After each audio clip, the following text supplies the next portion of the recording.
شیطان کا وسوسہ، پتہ نہیں قبول ہوگی یا نہیں، اتنی دعا تو مانگ چکا ہوں، ابھی تک تو کوئی نتیجہ سامنے نہیں آیا، اور مانگنے کا کیا فائدہ ہوگا؟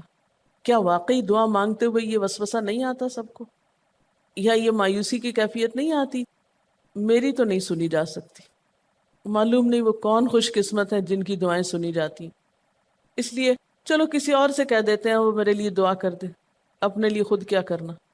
تو شیطان ہمیشہ دعا مانگنے کے عمل میں رخنا ڈالتا ہے، خلل پیدا کرتا ہے، کیونکہ دعا ایک ایسا عمل ہے جو اللہ اور بندے کے درمیان ایک محبت کا تعلق پیدا کرتا ہے، ایک اپنائیت کا تعلق پیدا کرتا ہے، ایک تقرب کا تعلق پیدا کرتا ہے۔ جب انسان اپنے رب سے مانگتا ہے تو اس کا احسان مند ہوتا ہے، اس کے قریب آ جاتا ہے۔ اور مانگتا انسان کس سے ہے؟ جس پر مان ہوتا ہے، جس پر یہ یقین ہوتا ہے کہ وہ دے گا، جس پر اعتماد ہوتا ہے کہ وہ میرا بہت خیر خواہ ہے، میرا بھلا کرنے والا ہے۔ انسان ہر ایک سے نہیں مانگ سکتا، ہر ایک کے سامنے اپنی ضرورت نہیں رکھ سکتا۔ تو اگر دیکھا جائے تو ایک اللہ کی ذات ایسی ہے کہ جس سے یہ ساری توقعات پوری ہو سکتی ہیں۔ اللہ کے سوا کوئی نہیں کہ جو انسان کے ساتھ ایسا معاملہ کر سکے۔ اس لیے تمہارا رب کہتا ہے کہ مجھ سے مانگو، اس کو پسند ہے بندوں کا مانگنا۔ اچھا، یہ جو دعا ہے اس میں صرف کسی چیز کا براہ راست نام لے کر مانگنا ہی شامل نہیں، یعنی مانگنے کے طریقوں میں صرف ایسا ہی نہیں کہ ہم کہ یا اللہ فلاں چیز مجھ کو دے دے۔ اس کے کئی انداز ہو سکتے ہیں۔ ایک تو یہی براہ راست کسی خاص چیز کا سوال کرنا، یہ بھی بہت اچھا ہے۔ بندوں سے سوال کرنا برا ہے، لیکن اللہ تعالیٰ سے سوال کرنا تو عبادت کا درجہ رکھتا ہے۔ یعنی کتنا پیار آتا ہے نا اللہ تعالیٰ پہ کہ ضرورت ہماری ہے اور ہمارے اس مانگنے کے عمل کو بھی عبادت کہہ رہا ہے، کیونکہ ایک تعلق ہے نا، وہ وقت اس کی یاد میں گزرتا ہے، اس کی طرف متوجہ ہو کر گزرتا ہے، اس لیے وہ وقت بھی عبادت بن جاتا ہے، وہ عمل بھی عبادت ہو جاتا ہے۔ تو ایک تو یہ کہ جیسے ہم سوال کرتے ہیں اللہم انی اسألک کہہ کے دعا مانگتے ہیں، یہ جتنی مسنون دعا میں آپ نے دیکھا ہوگا اسألک برابر سوال کا لفظ ہے۔ لیکن کچھ دعائیں ایسی ہوتی ہیں جس میں سوال نہیں کیا جاتا، صرف اللہ تعالیٰ کی حمد و ثنا کر دی جاتی ہے۔ جیسے حضرت ایوب علیہ السلام نے کہا تھا انی مسنی الضر وانت ارحم الراحمین، یہ بھی دعا کا ایک انداز ہے۔ مانگا کچھ بھی نہیں، بس اپنی تکلیف کا اظہار کر دیا اور اللہ تعالیٰ کی حمد و ثنا کر دی، مجھے تکلیف پہنچی ہے اور آپ سب سے بڑھ کے رحم فرمانے والے ہیں۔ یہ بھی نہیں کہا آپ رحم فرمائیے، کہا آپ تو سب سے بڑھ کے رحیم ہیں اور میری تکلیف آپ جانتے ہیں، یہ بھی ایک سٹائل ہے۔ اسی طرح کوئی ذکر کر دینا، مثلا استغفار پڑھنا۔ اب استغفار پڑھنے والے کے لیے کتنی خوشخبریاں ہیں کہ اس کا ہر مسئلہ آسان ہو سکتا ہے اس کی وجہ سے۔ خیر اس میں تو بخشش کی طلب ہوتی ہے، ایک طلب کا انداز ہے، لیکن استغفار جو ہے وہ عام دعا سے ذرا مختلف ہے۔ اسی طرح درود شریف پڑھنا، اس میں اپنے لیے تو آپ کچھ بھی نہیں مانگ رہے ہوتے، نبی صلی اللہ علیہ وسلم کے لیے مانگ رہے ہیں، لیکن وہاں کیا ہو رہا ہے کہ جب آپ ان کے لیے رحمت کی دعا مانگتے ہیں اللہ تعالیٰ آپ پہ 10 رحمتیں فرماتے ہیں۔ یہ بھی ایک مانگنے کا انداز ہے۔ اب درود شریف پڑھنا جو ہے باعث برکت بھی ہے، عبادت بھی ہے، ذکر بھی ہے اور ایک طرح کی دعا بھی ہے۔ اسی طرح بعض اذکار کے آپ نے کتنے فائدے دیکھیں، صبح شام کی دعاؤں میں آپ دیکھیے آپ پڑھتے ہیں بسم اللہ الذی لا یضر مع اسمہ شیء فی الارض ولا فی السماء وہو السمیع العلیم، یہ صرف ذکر ہے، اس میں آپ مانگ تو کچھ نہیں رہے، لیکن کتنی فضیلت ہے اس کی کہ جو شخص یہ دعا پڑھے گا اس کو کوئی چیز نقصان نہیں دے گی۔ اس میں آپ یہ نہیں کہہ رہے کہ یا اللہ میں تجھ سے سوال کرتا ہوں کہ ہر نقصان دہ چیز کو مجھ سے دور کر دے، نہیں۔ پھر اسی طرح اللہ تعالیٰ کی حمد و ثنا کے جو کلمات ہیں، مثلا لا الہ الا اللہ وحدہ لا شریک لہ لہ الملک ولہ الحمد وہو علی کل شیء قدیر۔ عرفات کی حدیث میں آتا ہے کہ آپ نے فرمایا کہ عرفات میں میری دعا اور مجھ سے پہلے انبیاء کی دعا یہ کلمہ ہے، یہ لا الہ الا اللہ۔ اب اگر دیکھا جائے تو اس سے تو کوئی دعا کی بات نہیں، یہ تو صرف اللہ کا ذکر ہے۔ تو یہ بھی مانگنے کا ایک طریقہ، ہم مانگے کچھ نہیں، بس صرف ذکر کرتے رہیں اس کا بیٹھ کے۔ اسی طرح آپ دیکھتے ہیں کہ طواف کے دوران آپ کیا پڑھتے تھے، سبحان اللہ والحمد للہ ولا الہ الا اللہ واللہ اکبر۔ اب یہ دعا تو نہیں، یہ تو ذکر ہے اللہ کا۔ تو اللہ تعالیٰ کا ذکر کرنا، اس کی کتاب کی تلاوت کرنا، اس کو پڑھنا، علم حاصل کرنا، یہ ایسے اعمال ہیں کہ جن میں مشغول ہو کر انسان کے لیے کائنات کی ہر چیز دعائیں کرنے لگتی، طالب علم کے لیے بہت سی مخلوق دعائیں کرتی. آپ مشغول ہو گئے کسی اور کام میں، خدمت خلق میں یا علم حاصل کرنے میں، اور اللہ تعالیٰ کی مخلوق شروع ہو گئی آپ کے لیے دعائیں کرنا. عرش والے فرشتے آپ کے لیے دعائیں کرنے لگتے ہیں اگر آپ ایمان لا کر اچھے کام شروع کر دیں. تو اللہ سے مانگنے کے مختلف انداز ہیں، ڈائریکٹ مانگنا بھی اور مختلف عبادات کرنا بھی. اسی طرح وَاسْتَعِینُوا بِالصَّبْرِ وَالصَّلَاةِ، مدد مانگو صبر اور نماز سے. ٹھیک ہے، نماز میں انسان بہت سی دعائیں پڑھتا ہے، لیکن اگر مشکل وقت میں انسان صبر کے ساتھ نفل پڑھ کے اللہ تعالیٰ کا ذکر کرے اور اس کو سمجھ نہ بھی آئے کہ کیا دعا مانگو، کیونکہ بعض پریشانیاں ایسی ہوتی ہیں کہ انسان منہ سے کچھ نکال بھی نہیں سکتا، تو یہ نماز بھی کافی ہو جائے گی. وَقَالَ رَبُّكُمُ ادْعُونِي، اور تمہارا رب کہتا ہے مجھے پکارو. اور پکارنے کے کئی انداز ہیں. دل ہی دل میں پکارنا بھی آتا ہے، چپ کے پکارنا بھی آتا ہے، اونچی آواز سے پکارنا بھی آتا ہے، اکیلے پکارنا بھی آتا ہے، سب کے ساتھ مل کے دعا کرنا بھی آتا ہے. کوئی دعا مانگ رہا ہو تو آمین کہنے سے بھی بات بن جاتی. مجھے یاد ہے کہ ایک دفعہ میں عمرے پر گئی اور طواف کے بعد جہاں میں نفل پڑھ رہی تھی، تو نفل کے بعد میں نے سوچا کہ میں اپنی دعا کرتی ہوں. اتنے میں ایک شخص عربی میں کوئی دعا مانگ رہا تھا. اتنی خوبصورت دعا تھی کہ میں نے ایسی دعا کسی سے نہیں کبھی سنی، اور میں نے صرف آمین کہنا شروع کر دیا. میں نے کہا یا اللہ، میری تو نہ زبان میں اتنی بلاغت و فصاحت ہے، نہ مجھے اتنی باتیں آتی ہیں، مجھے تو مانگنا بھی نہیں آتا، تو بس جو کچھ یہ مانگ رہا ہے مجھے بھی یہی دے دے. میں نے صرف آمین آمین آمین کہنا شروع کر دیا. یہ کتنا بڑا اس کا احسان ہے کہ ہم آمین کہہ کے بھی شامل ہو جاتے ہیں دوسروں کی دعاؤں میں. تو اسی لیے دعا کو عبادت کا نچوڑ کہا گیا، کریم، خلاصہ، ساری عبادت کا اوپر کا حصہ. اور ویسے بھی اگر دیکھا جائے تو ہر نماز میں بہت سی دعائیں ہیں. ہر موقع کی اللہ کے رسول صلی اللہ علیہ وسلم نے مختلف طرح کی ہمیں دعائیں سکھائی ہیں. سویرے جو آنکھ کھلتی ہے، سویرے کے اگر آدھی رات کو بھی کھلتی ہے، اس کی بھی دعا ہے. اس وقت سے لے کر کوئی کام ایسا نہیں دین کا یا دنیا کا، اچھا یا برا، جس کے لیے کوئی نہ کوئی دعا نہ موجود ہو. یعنی اتنا خوبصورت عمل ہے دعا مانگنا کہ جس کے لیے کسی خاص چیز کی قید بھی نہیں کہ کہیں بند کے بیٹھو تو ہی مانگو، کہیں پہنچو تو مانگو. نہیں، کہیں بھی مانگو، دن کو مانگو یا رات کو مانگو، کھڑے ہو کے مانگو یا بیٹھ کے مانگو، چلتے پھرتے مانگو یا چپ کے مانگو، منہ سے بولو بھی نہیں اور دل ہی دل میں مانگو تو بھی وہ سن لیتا ہے. کسی بھی طرح مانگ سکتے ہو، کہیں بھی مانگ سکتے، کچھ بھی مانگ سکتے ہو. اس لیے وَقَالَ رَبُّكُمُ ادْعُونِي أَسْتَجِبْ لَكُمْ، تمہارا رب کہتا ہے مجھ سے مانگو، میں تمہاری دعا قبول کروں گا. اور آپ کو پتہ ہے کہ ربکم یہ صرف مسلمانوں کا رب نہیں، رب تو ساری مخلوق کا ہے. کافر کا رب بھی وہی ہے، خواہ وہ مانے یا نہ مانے. اس لیے قبولیت دعا کے لیے مسلمان ہونا بھی شرط نہیں. اگر کوئی کافر بھی اللہ کو پکارتا ہے، اپنے رب کو پکارتا ہے، تو وہ اس کی بھی سنتا ہے.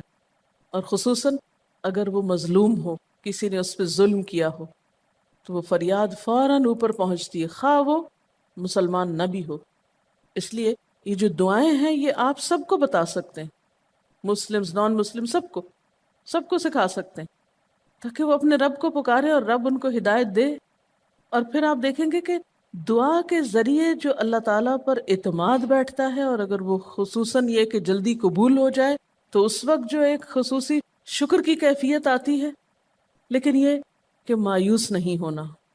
بات میں یہ کر رہی تھی کہ اس کے لیے کوئی شرط نہیں کہ کوئی شخص بہت نیک مسلمان ہو یا بہت اچھا مسلمان ہو، وہ تو گناہ گاروں کی بھی سنتا ہے.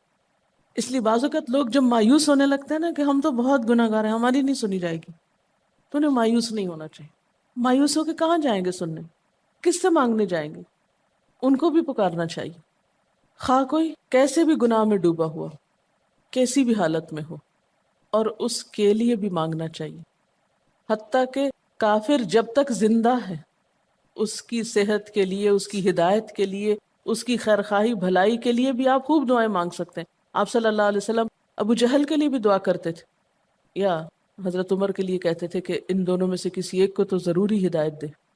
تو دعا ہر حال میں فائدہ دیتی، ان مصیبتوں میں بھی فائدہ دیتی ہے جو اتر چکی ہیں، ان میں بھی دیتی ہے جو نہیں اتری.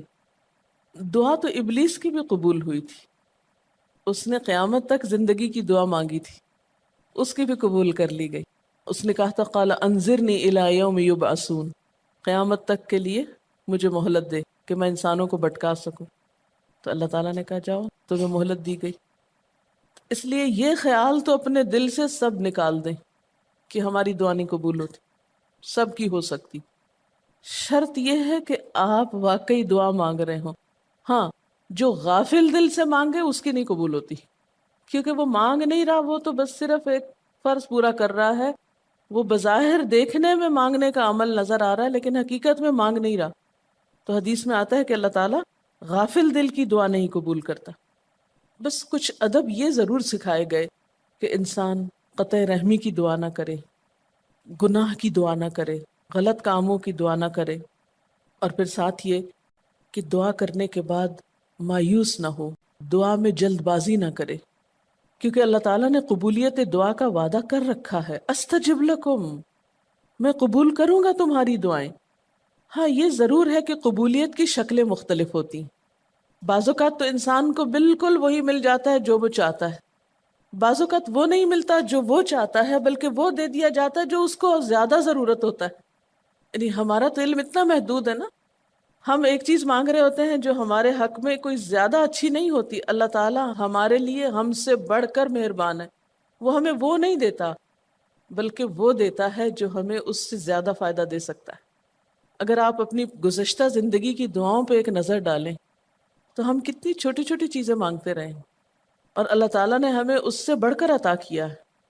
ہم سب کو جو اللہ تعالیٰ نے دین کی سمجھ دی یا دین کو سیکھنے کا شوق دیا، ضروری نہیں کہ ہم سب نے یہ مانگا ہی ہو کہ اللہ تو ہمیں موقع دینا اپنے دین کو سیکھنے کے لیے، سکھانے کے لیے. لیکن یہ ضرور ہو سکتا ہے کہ ہم زندگی میں کچھ اور مانگتے رہے اور ہمیں وہ نہیں ملا، یہ نعمت مل گئی اور وہ ہمارے حق میں زیادہ بہتر ہو گئی. اور یہ ہو سکتا تھا کہ ہمیں وہ چیز مل جاتی اور آج ہم اس چھوٹی سی چیز کو لے کر اس کا شوق بھی پورا کر چکے ہوتے، اس کی ساری اٹریکشن ختم ہو چکی ہوتی، کیونکہ دنیا کی کوئی چیز ایسی نہیں جس کی اٹریکشن ختم نہ ہو جائے یا جس کی ویلیو گھٹ نہ جائے، جو پرانی نہ ہو جائے. لیکن قرآن کا علم ایک ایسا علم ہے جو ہر دم نیا لگتا ہے، ہر دم زندگی دیتا ہے، خوشی دیتا ہے، سکون دیتا ہے، ایک راحت ملتی ہے. یہ پرانا نہیں ہوتا. پھر اسی طرح یہ بھی ہوتا ہے کہ بعض اوقات انسان کی کوئی آفت ٹال دی جاتی. آپ مانگ رہے ہیں رزق، تو وہ رزق میں برکت تو نہیں ہوتی مثلا، لیکن کوئی بیماری آپ سے ٹال دی جاتی کہ خدا نہ خواستہ آپ کو اگر مال مل بھی جائے اور ایسی بیماری لگ جائے کہ سارا مال اس میں ڈوب جائے، تو مال بھی گیا اور تکلیف الگ. تو اللہ تعالیٰ اپنی رحمت سے آپ کو زیادہ مال تو نہیں دیتے، مگر وہ بہت بڑی بلا سے محفوظ رکھتے ہیں، کسی حادثے سے بچا لیتے ہیں، کسی ایسی پریشانی سے بچا لیتے ہیں کہ جس میں آپ کا سب کچھ ہی کھپ جاتا. کیونکہ ہمارے پاس کوئی رائٹ تو نہیں ہے، ہم کو ڈیزرو تو نہیں کرتے کہ ہر وقت ہم امن و امان میں رہیں. ہمارے اپنے گناہوں کی بدولت، کئی بیرونی اسباب کی بدولت کوئی مشکل، کوئی حادثہ، کوئی مصیبت کسی بھی وقت آ سکتی جو دنیا میں مختلف لوگوں پر آتی رہتی.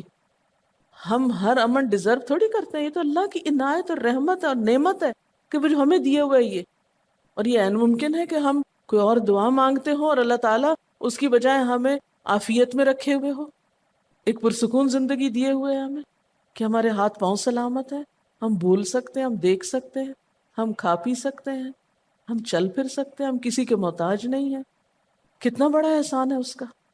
اس لیے اگر کوئی دعا وقتی طور پر بعینہ ہی قبول نہیں ہوتی، بعینہ ہی کا کیا مطلب ہے؟ ایز اٹ از، جس طرح ہم چاہتے ہیں، تو بھی کوئی بات نہیں، صبر کرنا چاہیے.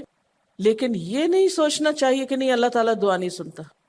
ایک اور جگہ پر بھی فرمایا وَإِذَا سَأَلَكَ عِبَادِي عَنِّي فَإِنِّي قَرِيبٌ أُجِيبُ دَعْوَةَ الدَّاعِ إِذَا دَعَانِ فَلْيَسْتَجِيبُوا لِي وَلْيُؤْمِنُوا بِي لَعَلَّهُمْ يَرْشُدُونَ. جب میرے بندے آپ سے میرے بارے میں سوال کریں تو آپ بتا دیجئے کہ میں قریب ہوں، بہت قریب ہوں. اجیب دعوت الداعی، میں پکارنے والے کی پکار کا جواب دیتا ہوں. استجب لکم، قبول کرتا ہوں.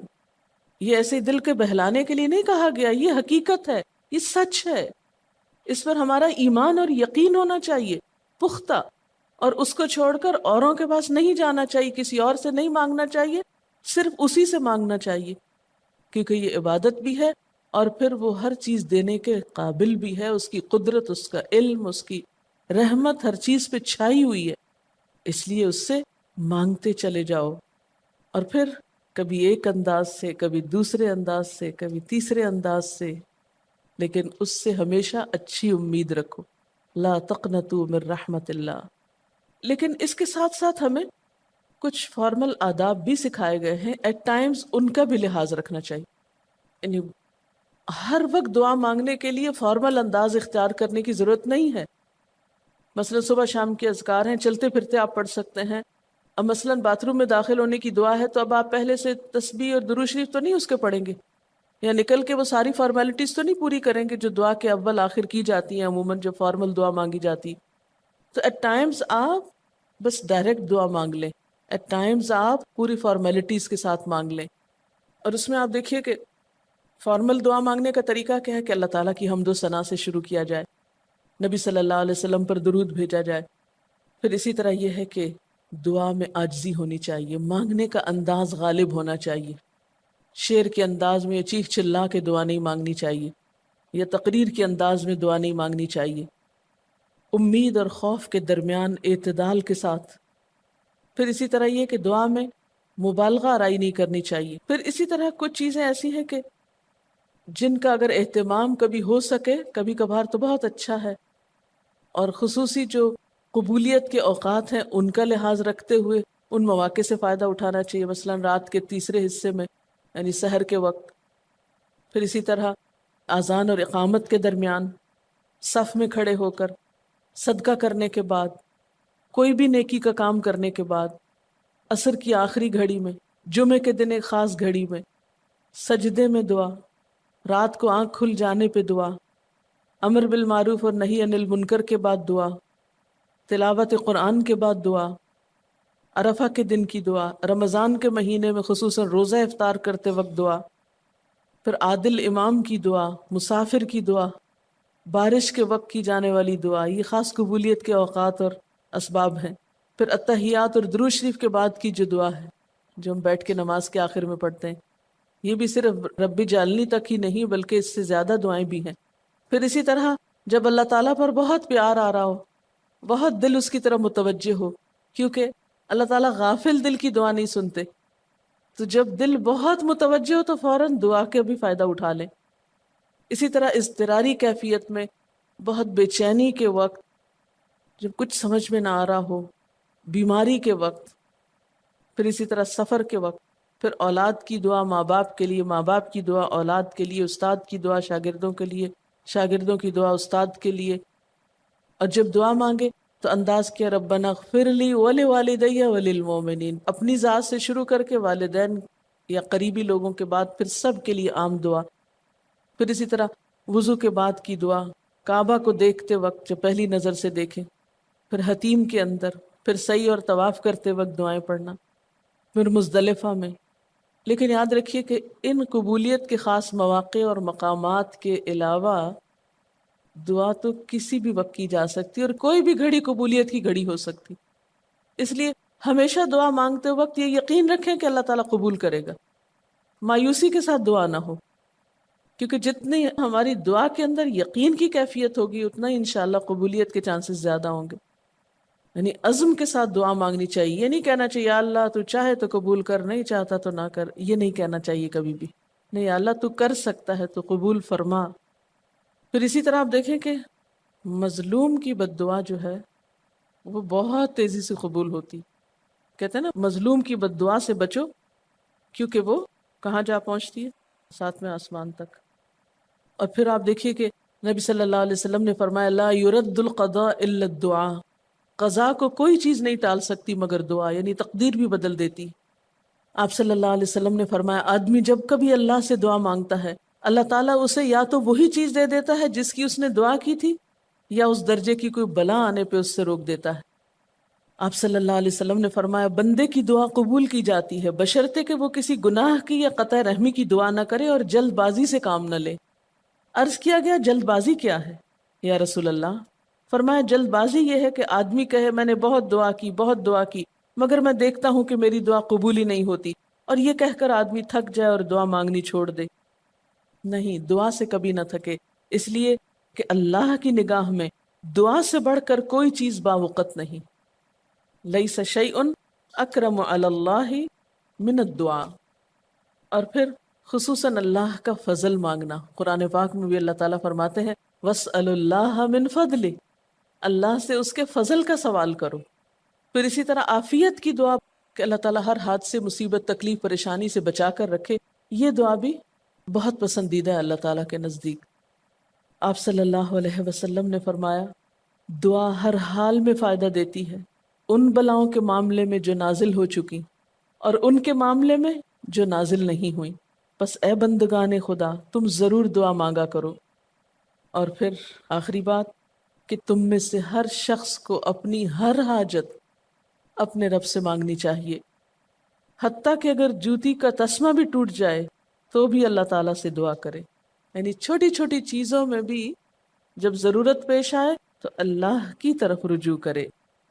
وَقَالَ رَبُّكُمُ ادْعُونِي أَسْتَجِبْ لَكُمْ، اور تمہارا رب کہتا ہے کہ مجھے پکارو، مجھ سے مانگو، میں تمہاری دعا قبول کروں گا۔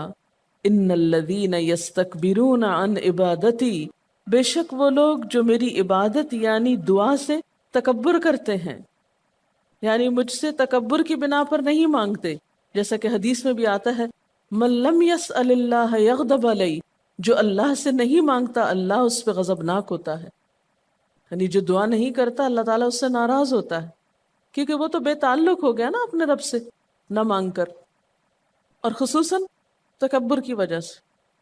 ایسے لوگوں کی جزا کیا ہے؟ سیدخلون جہنم داخرین، ان